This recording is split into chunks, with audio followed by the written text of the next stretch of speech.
I've been working on a lot more landing pages, really, as we've been Yep. expressing with our clients, the need to reach the more localized regions for a couple of reasons. One, it's lower hanging fruit, right? If you can Absolutely. get more specific, you have a better chance of ranking number one. So when people do ask those questions near me or not putting a location, Google automatically figures it out. So I think that's absolutely the way to go. I've been encouraging that as well, especially for local service providers.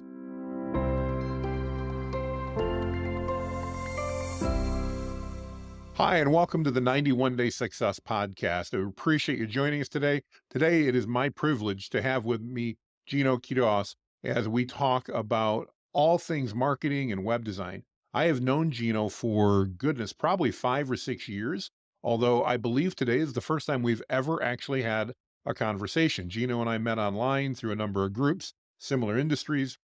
He is an amazing man, and I'm really looking forward to hearing his story today. Geno, to get things started, can you give us the 30-second elevator pitch about who is Geno and what do you do? Yeah, my name's Geno Quiroz, and I'm based out of Monterey, California. And I have a small web design agency. We do digital marketing, SEO, maintenance on websites, hosting. I personally still get hands on with all the work. It's a passion and love of mine, all things design. And I get to do it for a living. And so that's where I'm at today. That's awesome. And over the years, you have taught me a lot, especially earlier in my career when we were both working on the Divi platform and you became one of the leading experts there. In fact, I think you still are one of the leading experts when it comes to Divi and how to do that. And so grateful for all the things that you taught back in the day from my perspective. I'm grateful to say that I no longer have to do a lot of the development. That's not my strength. I'm I'm the sales marketing guy and I like that better, but boy, it was amazing what Divi brought to the table back in the Yep. day to WordPress. And the probably the first in my mind really user-friendly visual drag and drop editor and Yep. the opportunities that it provided.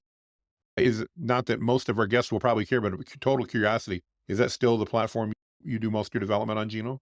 Yes, it is. I figure that's something we could talk about too in the conversation of what that looks like. But yeah, still primarily use Divi, only use Divi.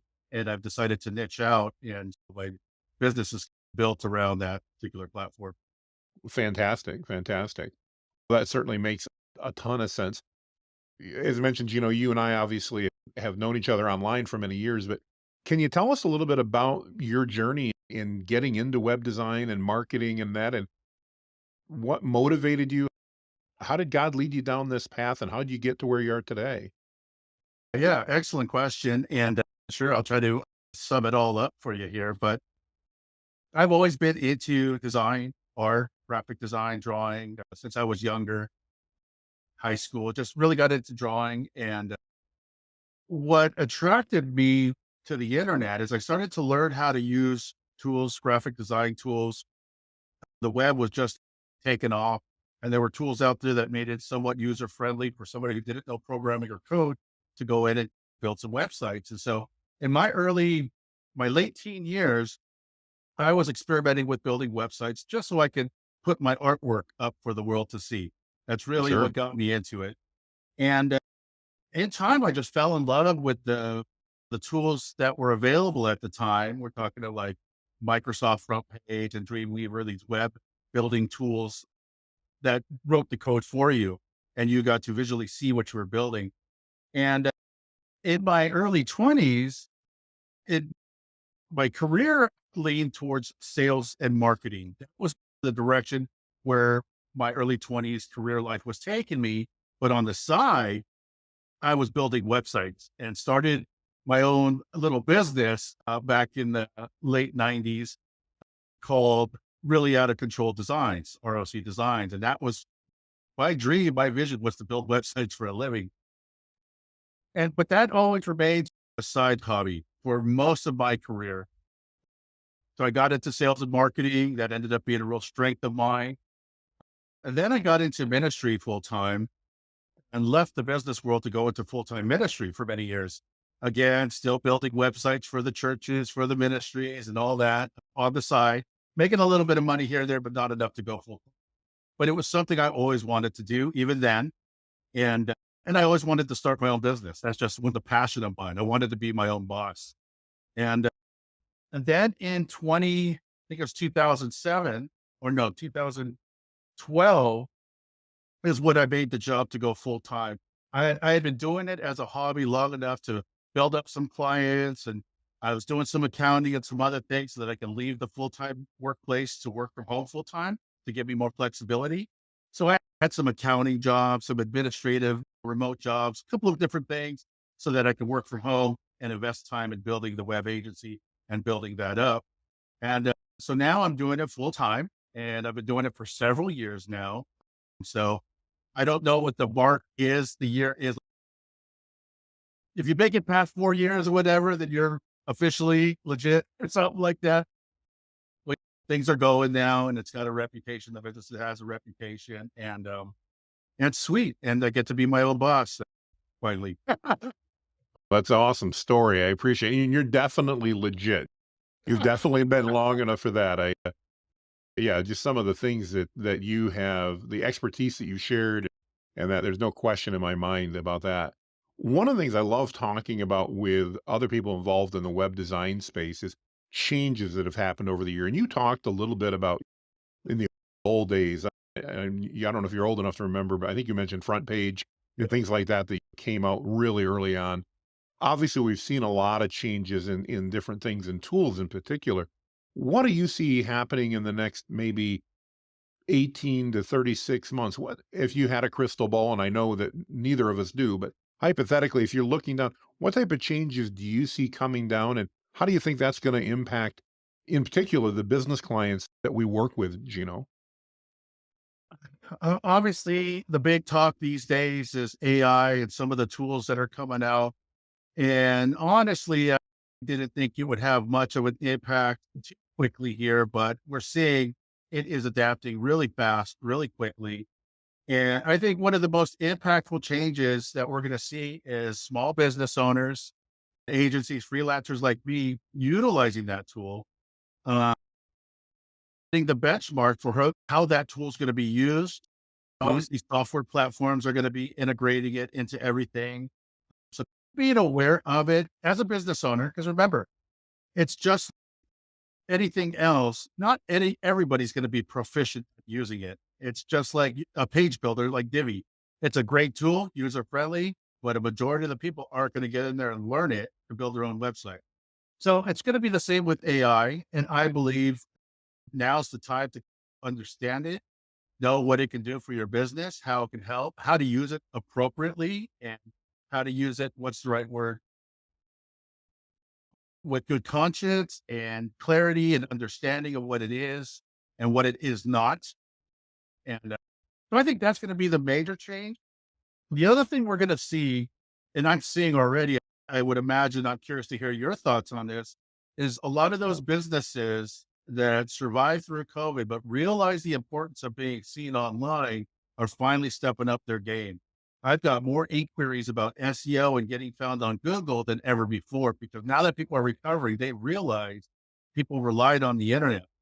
And as a local president of the Chamber of Commerce here in my town, one of the what I witnessed is the people that didn't have an online presence, the restaurants, the mom and pop shops, they're the ones that pulled it up first because it was the people that were posting their schedules. I live in California, so we had some severe shutdowns in Oh 20 yeah. and stuff. So the people who didn't make it were the ones that didn't have a presence. The ones who did make it had help from the local chambers and other people who were online. And so I think a lot of people realize that now more than ever before. And with AI coming on the scene, that's going to get harder to get found. A lot of those old SEO tips that are running around, that whole game's going to change. And so I think there's going to be a more of an awareness for SEO and digital marketing services. So as a digital marketer like us, I would say be ready for that. Use those tools. As a small business owner, I would say partner up with people who are familiar with this, people like you and me, because it is going to be important. Even if you're like a small gardening service provider or Mhm. a local restaurant or barber shop, you're going to want to be found online. You never know what changes this next season could bring. And then come election year in a couple of years, we all know that everything goes crazy in this country come election year. So be ready for it and take what we've learned in these last couple of years and implement it and utilize it. No, I think I agree with you 110% on both factors. I remember when Divi first came out, and again, there were all the people going, "Oh my goodness, this is the end to freelance web design, and nobody's ever going to need to hire a web designer again because anybody can get in and create a decent looking website."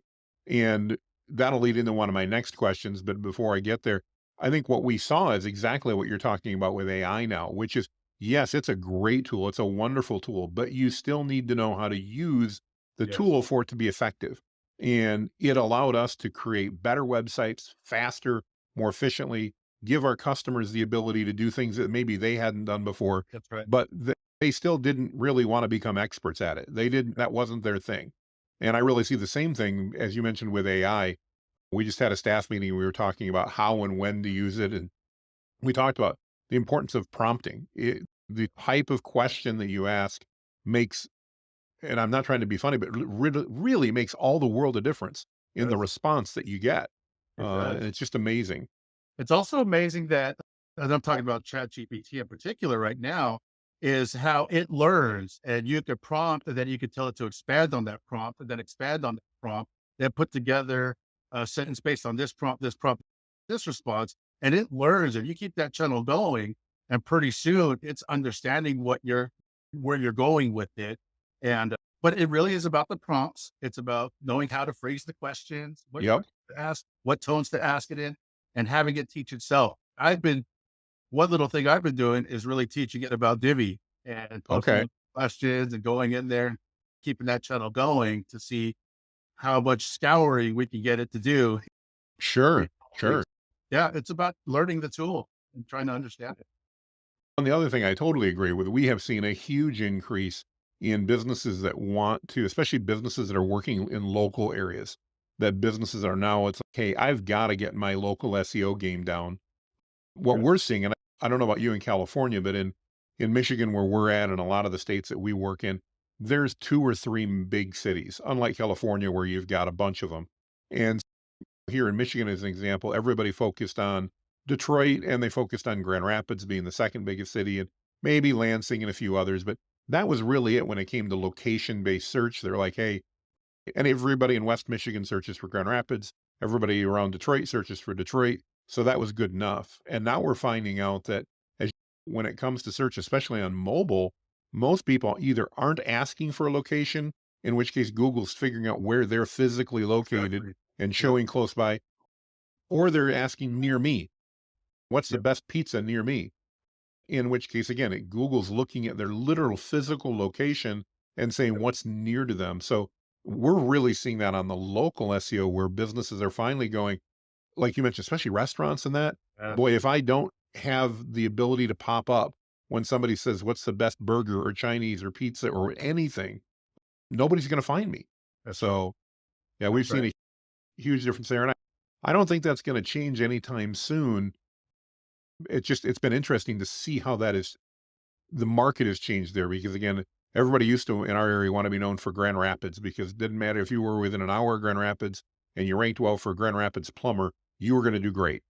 Yeah. Now that's not the case because that only works in Grand Rapids and we've got just in our county in 97 different municipalities and those matter when people are located in those areas and not Yep. necessarily in the main city. Yeah. Yeah.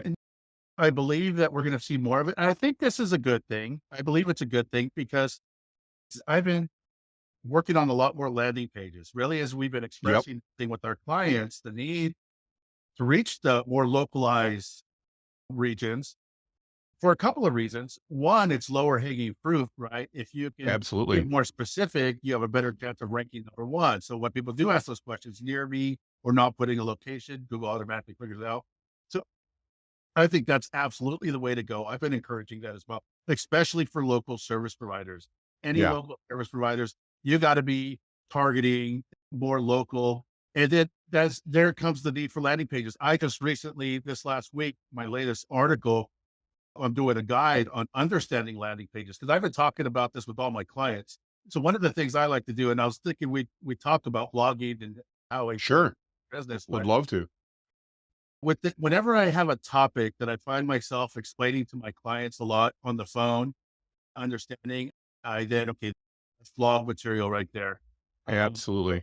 Well, I just did that. The importance of having one for each city or each local area is going to be crucial for you to be able to rank in various locations and not just the big city. So I'm seeing that too. We're going to see more of it.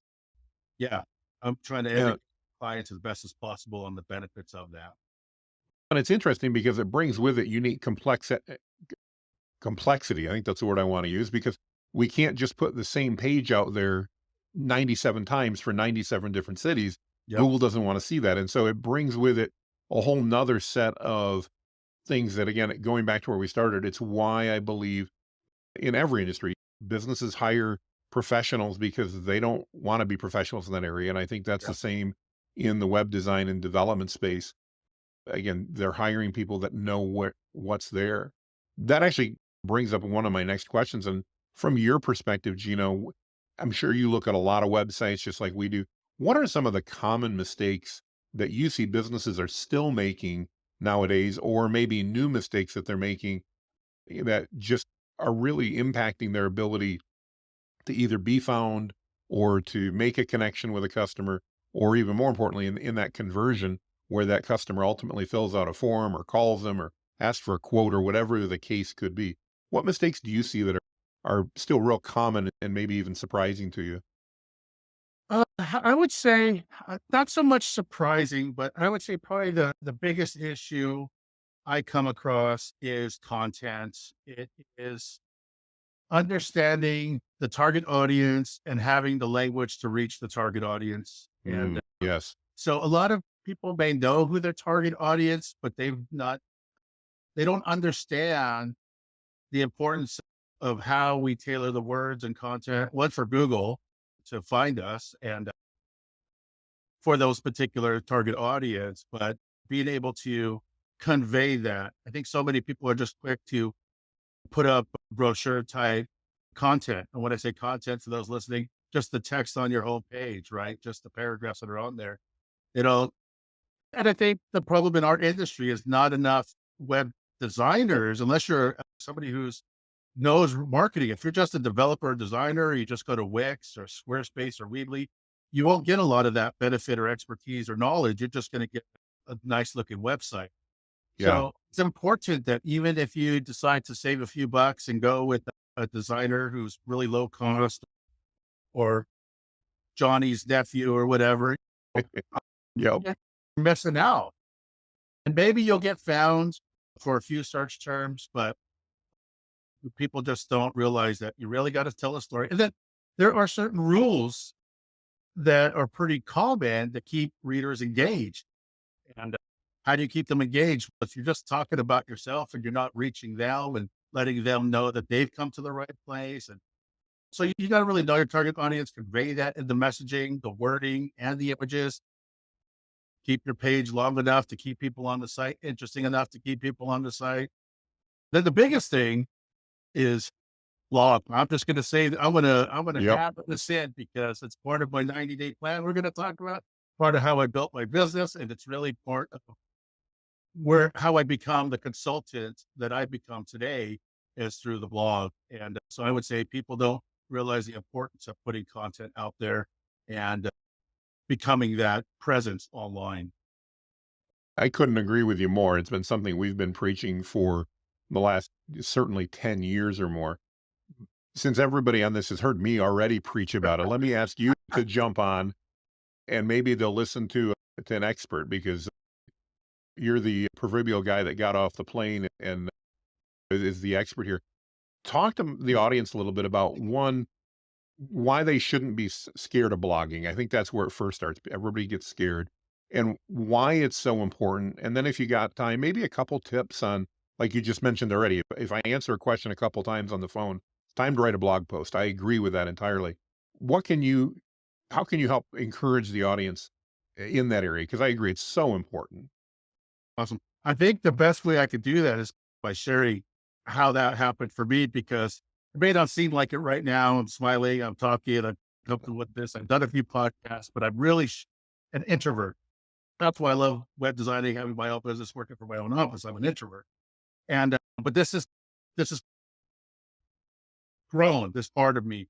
And so going back to the start of blogging, I'm not a writer. I didn't think I had anything to say.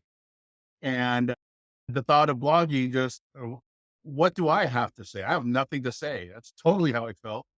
But what was happening was I found myself helping other people using a particular tool, the Divi tool. And to a point, even before Divi, actually, just working with WordPress themes, I was going in and helping people with troubleshooting, asking questions, and the support forums. So I got invited to be a guest blogger on one of our colleagues, Eileen Lonergan at the time. She Sure. started the Yeah. first Divi group. She asked if I would consider doing a guest blog on her blog. And I was hesitant. I didn't know what to do. And she said, just do something about Divi. So I did. Because I helped her with the website. She liked a certain feature. So I did that. And then I did I think I tried blogging a couple articles like how to save money on accounting or some basic business tips. No readers, no views, no traffic on my site or nothing. But I did something for Divi, like how to add a contact form in the footer, something simple like that. And it just blew up. It blew up. It had tons of comments and it was being shared in the Facebook group that was growing at the time. So I did another one for her and it took off. People were loving it. So I did one for myself on my own blog and it took off. And so thus began my journey. After trying many voices, different topics, I found that, hey, I don't have to have a voice. I just do a simple, this is how you do this. This is how you do that. Step by step tutorials. And it took off. And because I had a group of people in a community online that were colleagues, that stuff started to spread. And what happened, the more I did it, the more traffic I got, the more business I ended up getting. While most people would say at the time, Gina, you're giving away all your secrets. Because at the time, you didn't see a lot of this stuff out there. Or Absolutely. any other theme. And every time I learned something new that set apart one of my websites for my clients, I shared it. And then it just really what that did for me, as much as I was giving away everything I learned, as soon as I learned it, that's what helped me establish me as an authority in the industry. What ended up happening is instead of getting clients, because none of my clients cared about any of this stuff, they didn't Yeah. care. Yeah. But other agencies and freelancers started calling me saying, hey, well, I built the sites for their company. When I became what I never thought I would be as a white label agency partner who builds sites for other agencies because they like the tool. They use the tool because they can maintain the website for their clients, but they just need a professional to build it professionally for them the right way. And that's how the blogging took off for me. So I didn't do any marketing. I didn't do any local stuff.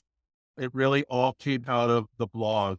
And still to this day, I don't do any money on marketing. It's all from the blog and the authority that it generated for me and presence. In fact, I learned all my SEO from the blog. I didn't learn SEO first. I just blogged and then realized, whoa, this works. This doesn't work. Then I learned why later on. Yeah. Oh, yeah. that's what, Absolutely. that's what you and me share with our clients now is that experience.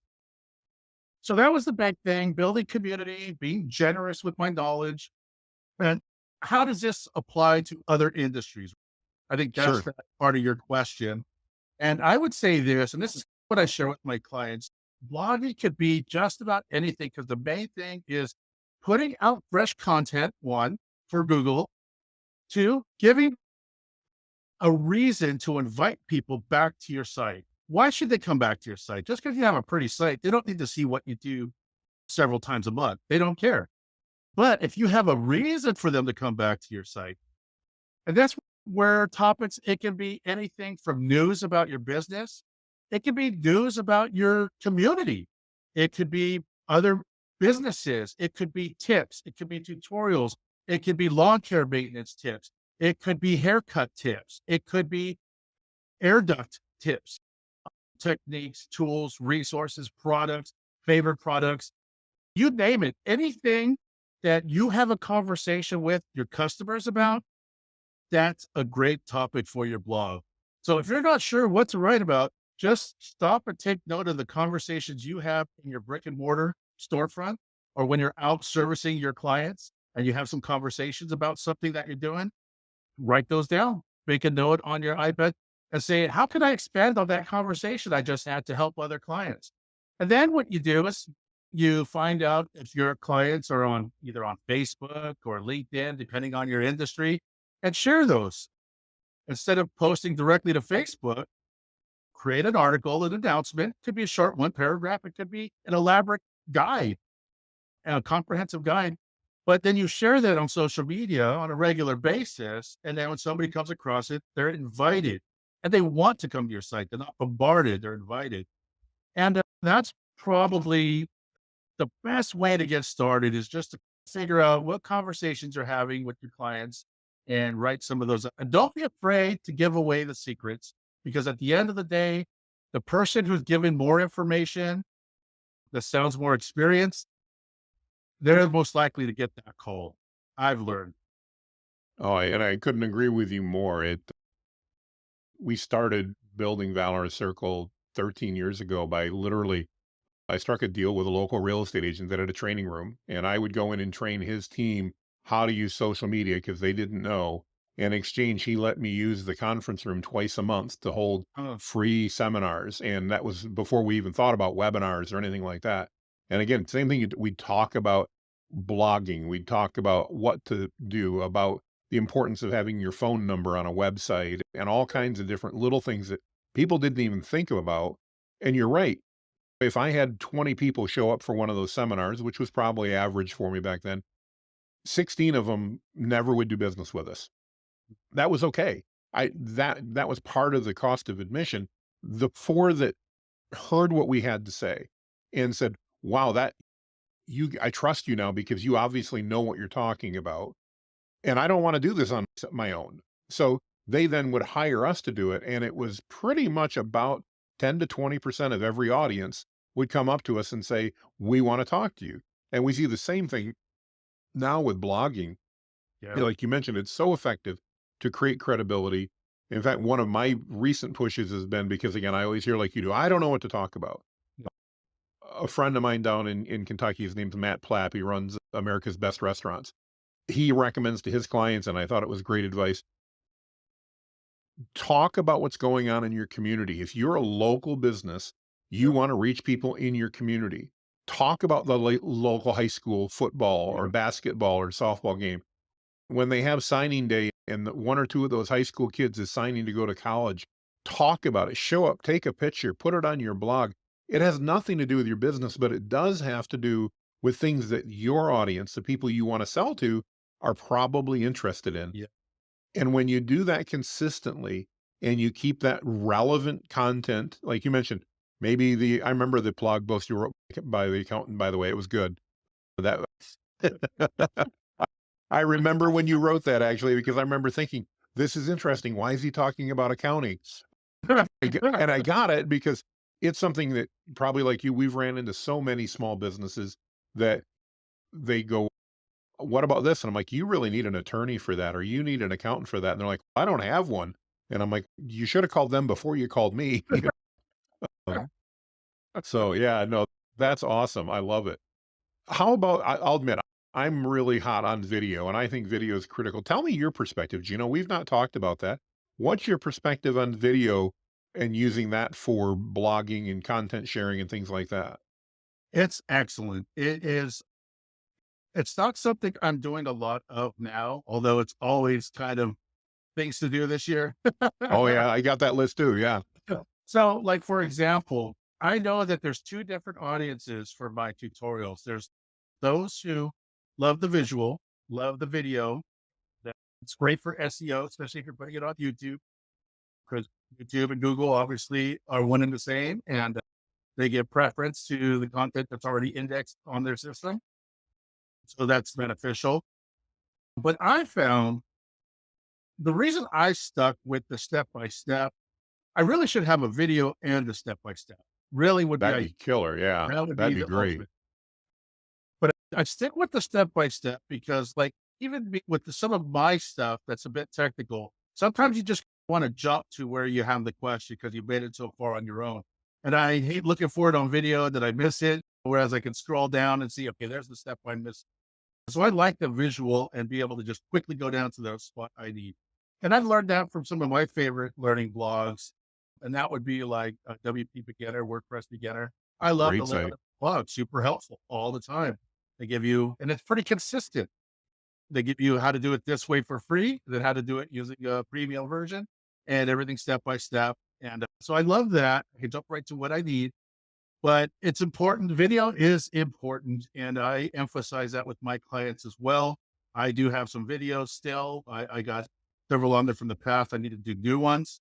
Podcasts like this are great. They really help also get your face out there when people, they want to see your face. And you're like me, you don't want your face to be seen. That's why I originally had a cartoon character and not a picture of me, I remember that. Yeah.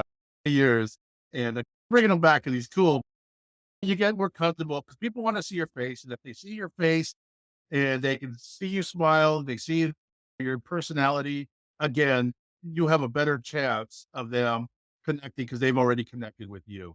So I used to have introduction videos on my About Us page. It's outdated. I haven't updated it, but having a video just describing who you are, what you're going to do with now really goes a long way in building that relationship before you even meet. No, I think that's really good advice. And I agree with you though, when what you're doing with the how-tos, I hadn't thought of it, but you're right. When I'm looking for, I'm stuck and I know I'm partway through. You're right. I don't want to watch a video because I can't figure out where they're talking about the part I want. I do like a written blog at that point that I can go skim and go, oh, here's where I'm at. And then I can zone in on that.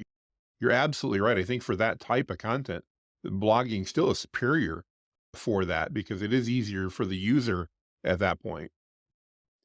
Gino, one of the questions I know I get all the time, and I'd love your perspective on it. Business owners go, okay, I've got a website. I don't really know what it's doing for me, but I've got one. What are two or three things that I should make sure that I'm doing to be successful or to make the most out of the website? And I know every developer and designer's got different perspectives, but you, like me, have a bit of a marketing background. And so you look at it from a marketer's perspective, at least more than just the pure developers do. As that, based on your experience, if you had to give a business owner a checklist of 3 to 5 things to check on their website to say, "Okay, are you doing pretty good or do you need some help?" What might those be? And I didn't give you any warning, so sorry to drop this one on you. Just off the top of your head, what might those 3 to 5 things be that you'd say, "Hey, check these things out first"?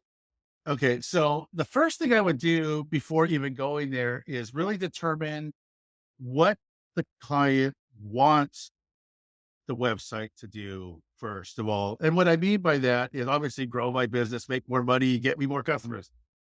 Let's start with the practical stuff. Do you want people to call you? Do you want them to email you or do you want them to sign up? That's the first question you need to ask. So in my case, I don't want them to call me. I want them to fill out a form and give me some information. So I got to build some trust for them to do that and some desire. And so I have strategies like every service has a contact form and a landing page set up for each service because I want them to get to the end of that service page and either contact me or go to another service that they're looking for. I have contact forms all over. I don't have my phone number all over, and make it very easy for people to contact me via email contact forms through the website. Whereas on the other hand, if you're looking for a call, you have that phone number blasted everywhere. Give them a reason to call you. That's your call to action. So basically, what is your primary call to action, and is your call to action clear and visible and inviting? That would be number one. Absolutely. Your call to action. What do you want them to do? You can have multiple. The second one, and I like these because these are practical things that you could put into place because the growing your business and customers is going to take SEO. That's going to be number three. So the first one is your call to action, understanding what you want them to do. The second thing is overhead. What are you spending time on with customers that you don't want to be spending time on or is repetitive? I mentioned earlier, if I've had a conversation about a certain topic with clients more than 3 or 4 times, it's time for it to go on the website as a blog article. So have it work for you. Have it answer questions. I know some people, some businesses, if you sell cars, get them on the phone. You need them here because you need to talk to them. So that's what you do is you get them there, give them reason to get there. But if you have those kinds of things that you don't want to be answering the questions, like we get inquiries all the time. How much does it cost to build a 5-page website? you know, that's a long conversation. Yeah, Right? absolutely. It Depends on what depends. you do, yeah. So what I try to do is eliminate the questions by answering as many questions as possible on my website. Again, another reason for a blog. You don't have to have an FAQ page, just a well thought out blog with answers to frequently asked questions. And then every time new one comes up. And here's what you got to remember too about that blog is once you create that blog, that's a little full-time marketing agent who's going to work for you 24/7 from here on out. So every time you create a new blog post, you've hired a new marketing agent. Every time you have Mm. like, right, you got a couple hundred marketing agents working out there on Google full time for you. Then you go back, check on them, make sure they're working well, change some keywords, give them a tune up, send them back out to work for you. That's a whole nother topic, but I it's, love it. Great analogy. yeah. And then the last piece is SEO. Are you doing anything about it? Do you know what it is? Do you know what H tags are? What are your headers? What are your keywords? And is each page assigned a particular targeted keyword? Are you aiming Mm. for something on that page? Utilize that about us page, utilize that team page to for something that you're going to get traffic to. Does that make sense? So those are probably the three things I would say. If your website's not working or you think it could be working better, every website could be working better, right? Is your call to action clear? And what is that call to action? Have you defined that?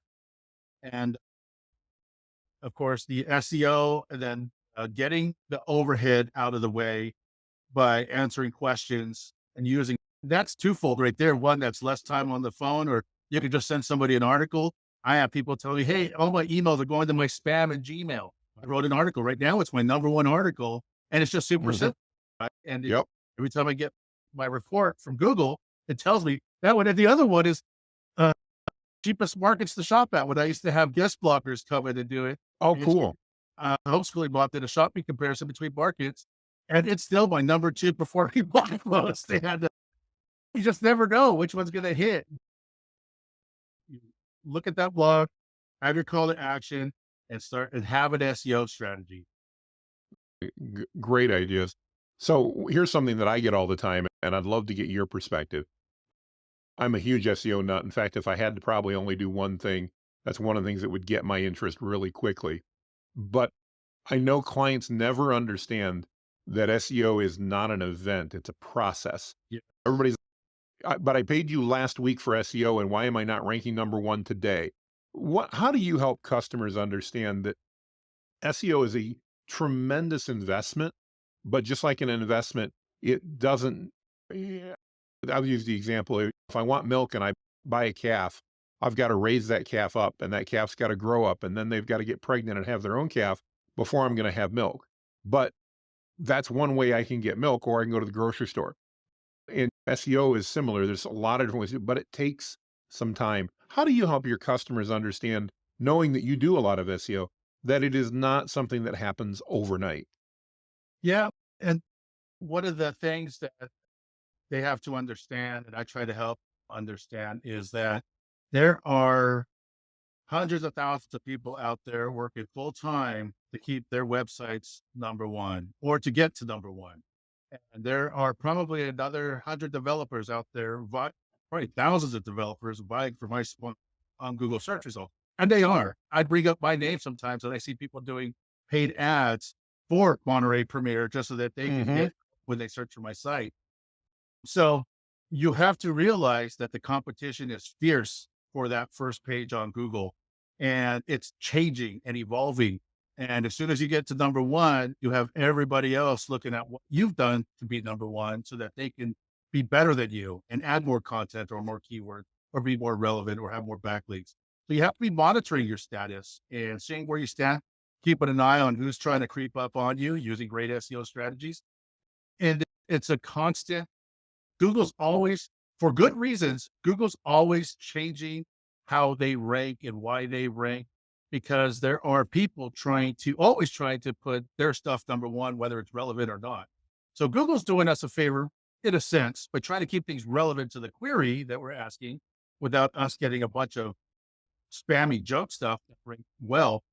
So that means you got to have smart people that are looking at it and understand it, can change things around, make adjustments, I just put out an article recently on how updating old blog content. You can go back and look at some of your well performing ones, beef them up a little bit because maybe it needs a few more keywords added or a few more paragraphs. How to go back and improve it. And so constantly looking to improve it or taking what's working and how to make it work even better so that it's ranking number one. But it's an ongoing thing. It's just like car maintenance. It's an ongoing thing. Absolutely. Yeah. You want to improve performance or house maintenance. If you want your AC to work better, you're probably going to have to do an upgrade here. You have to keep an eye on the wood, the paint, everything. And that's what SEO is really. And if you want to remain found on Google, that's the key. If you're a business that doesn't care to be found, because here in Monterey, we have a lot of old money, they call it, like Pacific Grove, Carmel, all these businesses that were these restaurants and hotels that were Sure. the internet do just fine. But I just recently did a big estate in Carmel that there's a lot of different estates out there. People can go Airbnb at, rent and stay at. And even then, they're realizing that these other large are starting to come in and invest money, these Yep. chain stuff like that. And so now they're losing business. And so now they're jumping on the bandwagon. So you'll have those that have, I've been doing just fine without this, but the time will come. The time will come. Absolutely. It's just like the Highway 68, right? Business was fine, but once they put in the highways, there's no more highway. There's no more It changed everything. change everything out. And that's what we're entering into that season right now too. No, I agree with you. So anybody listening that isn't caring about SEO, just know that that's going to hurt you if you wait too much longer to start investing in it. Yeah. I always tell clients it's like planting a tree. The best time to plant a tree was 10 years ago or 20 years ago. Exactly. The next Exactly. best time to start plant one is today. And Yep. if you haven't started an SEO strategy, the best time was 10 years ago. And if you didn't, you missed it. Okay. But the next best time is today and to get started now. No, that's great. Gino, I so appreciate you sharing all that. As one of the things I love to ask guests on the podcast, because as we look forward, we've all got our own opinions, but interest rates are going up and people are talking about layoffs. And there's a lot of people who's a little nervous and they're trying to say, what might my options look like? And some of those guys are looking to maybe start a new business or maybe expand on one they have. And there's a book that was put out a couple years ago by Russell Brunson from ClickFunnels called 30 Days. And he asked a bunch of people that have been very successful with his sales funnels, if you had to start over and had 30 days, what would you do? I didn't think 30 days was really realistic. So I asked, if a little bit more constrained, but if you had $1,000, you had your house, you had your laptop, you got your phone, you have all your knowledge, but you lose your network and all you've got is $1,000. What do you do in the first 91 days to build a successful business? What would you do, Gino, in a situation like that? Great question. And I love it. And before I jump into the practical stuff, I will say this. You entered into this question talking about the potential economic, Yep. the kind of tightening of the belt, maybe for a little bit longer, maybe things even get a little bit tighter. I would say this right now is the time for every business owner to stop, take a breath, and consider the work-life balance that the stress of the last few years put on us. I see that as the president of the Chamber of Commerce, I've seen a lot of business owners just fatigue out, and it's been a heavy year. I personally made major changes. I went from freelancer to consultant to marketplace to agency to large team agency, back down to consultant freelancer again because I had to make those changes. But now I'm making more money than I was making then and can because I can think clear again. So that's the first thing I would say is anybody listening as a business owner, it's been stressful. So that's going to be so important for the longevity of your business. It's these last couple of years have taken their toll. So I would do this. In my first 30 days, I would focus on investing. I know we only have $1,000 to work with. So if you have everything taken away and you're a plumber, that's not going to get you very far, right? In tools. True. But I would start with getting the necessary tools you need. And it's kind of like for any of the younger generation that are familiar with Minecraft game software game that our kids play, right? It's Great just analogy. right. You start off with the wooden pick, right? That's all you can afford. That's all you got is because all you can do is chop down a tree. But as soon as possible, you want to upgrade to stone. As soon as possible, you want to upgrade to iron, then the diamond, and then you become more efficient, more productive. So I've always been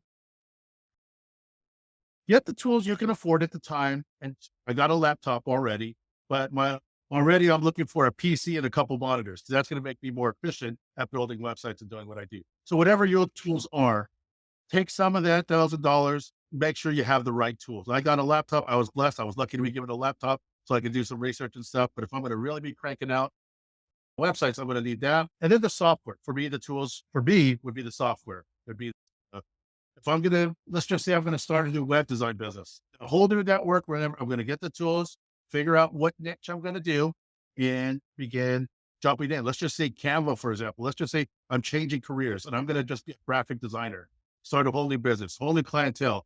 I'm going to invest not only in Photoshop and some of those other tools that I need, but maybe with the modern tools like Canva that I can train people on, something that people are using that's going to be popular.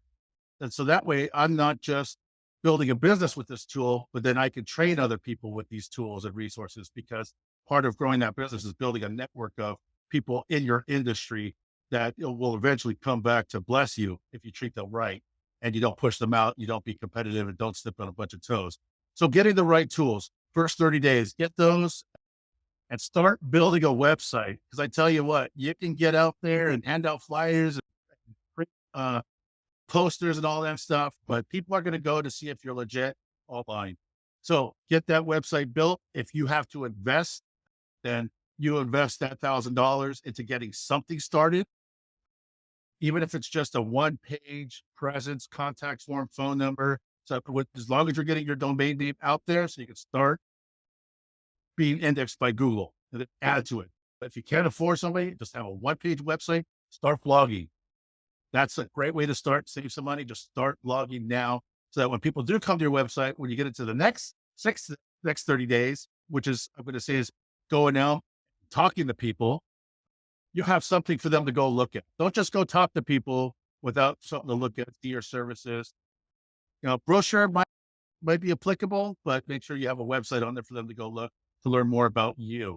That website is going to represent you. And if it's just you starting a business, I have to tell you that it's going to be based on your personality, your character, your experience. So you have to sell yourself. And Absolutely.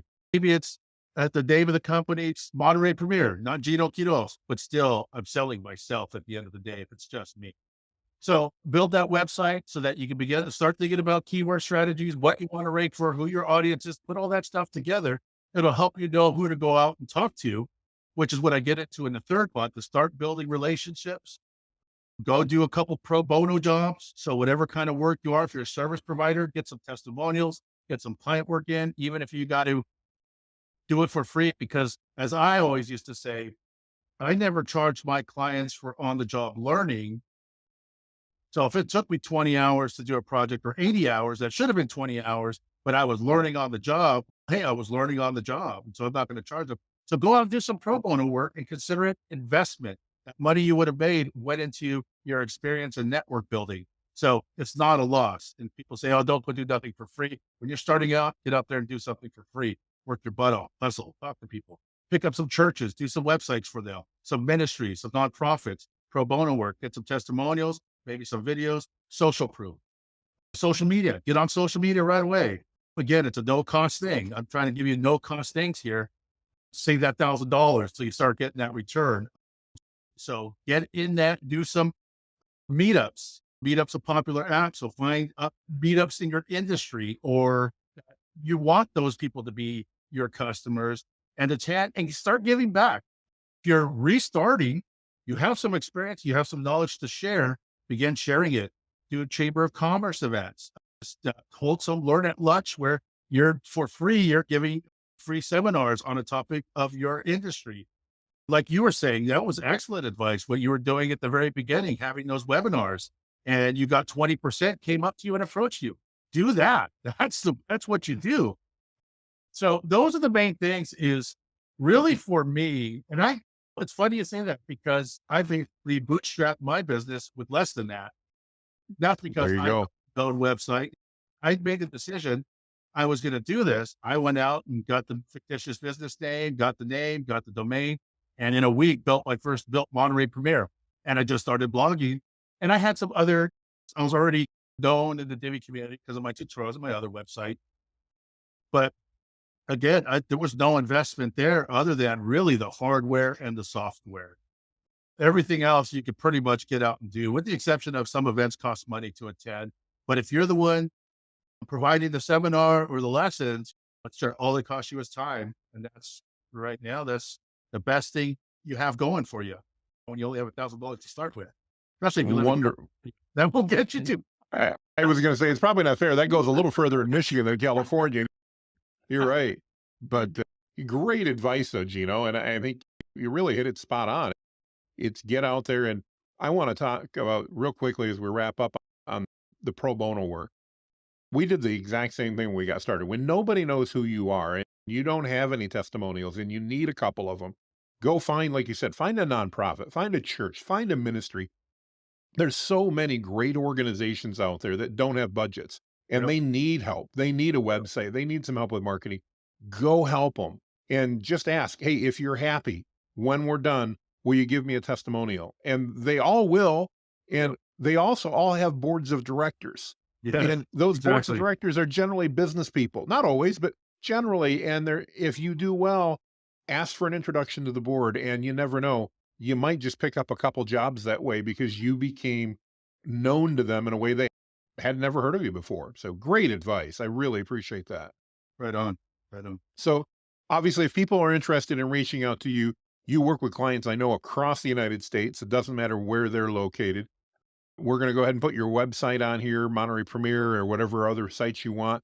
But Geno, if they're in the car right now and they're listening, or maybe they're not a spot they can write anything down, if they want to get a hold of you, what's the best way? Is it to go to your website and fill out the contact form, or what's the best way for them to get started? Yes, the best way would be to head on over to montereypremier.com, and there's a contact form. Take a look at which service in particular you're interested in. As you mentioned before, I'd focus really on Divi websites. So a lot of the clients that come to me are usually already using it. They know what it is, and they're building sites for other people, or they're freelancing like you, maybe in one aspect of the digital marketing industry, but would prefer to have somebody else build the actual websites. And Sure. it just really comes down to that's my core passion. And so if I'm going to do anything more than anything else, it's going to be building websites. So yeah, come on over to montereypremier.com, and then you can find all the information you need, including my phone number if you want to give me a call.